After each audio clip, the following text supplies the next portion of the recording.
Do R die পাকিস্তানের ব্যাটারেরা bat করতে নেমে যান, উইকেটের উপর ধ্যান করতে বসেছিলেন। কেউ রান করতে গিয়ে বল খুঁজে পাননি, আর কেউ বল খুঁজতে গিয়ে রান ভুলে গেছেন। তবে আত্রার ভূমিকায় শাহিন আফ্রিদ ব্যাট বল দুটো হতেই যেন সুপারম্যান মুডে ছিলেন। ম্যাচ শেষে অধিনায়ক সালমান আলী আঘার বললেন, আমরা সুপার ফোরে যে কেউকে হারাতে পারি বস, আমার এখন ফুল কনফিডেন্স।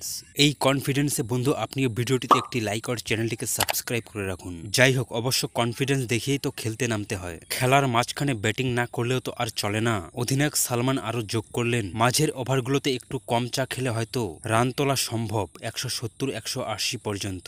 যাই হোক, কাজ করেছি, ইনশাল্লাহ খুব শিগগিরই ঠিক হয়ে যাবে। পাশ থেকে এক সাংবাদিক ফিসফিস করে বললেন, স্যার গত 5টা ম্যাচেও তো মাঝের ওভারে একই সমস্যায় ছিল। সালমান সাহেব তখন হেসে জবাব দিলেন, দেখুন ভাই, রুটি বানাতে যেমন সময় লাগে তেমন ব্যাটিংয়েও একটু স্লো কুকারে রান্না করছি, ফাইনাল ভার্সন আসতে দিন। তবে জয় তো জয়ই, সংযুক্ত আরব আমিরাতকে 41 রানে হারিয়ে সুপার ফোরে পাকিস্তান ঢুকে পড়েছে একেবারে ডান্স করা ঢোকার স্টাইলে। এর মানে হলো আরও একবার ভারত পাকিস্তানের মহাযুদ্ধ।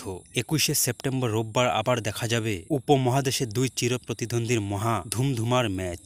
ভেন্যু দুবাই আন্তর্জাতিক ক্রিকেট স্টেডিয়াম। এখানে হবে চায়ের কাপ হাতে হাতে, ছক্কার মার মাঠে মাঠে, এই ধরনের ম্যাচ হবে। যাই হোক, তবে শেষ কথা বলি, পাকিস্তান দল এখন একটাই প্ল্যান করে রেখেছেন, আমরা কাদের বিরুদ্ধে খেলি সেটা বড় কথা না, বল যেন আবার স্ট্যাম্পে না লাগে, এটাই আসল টার্গেট।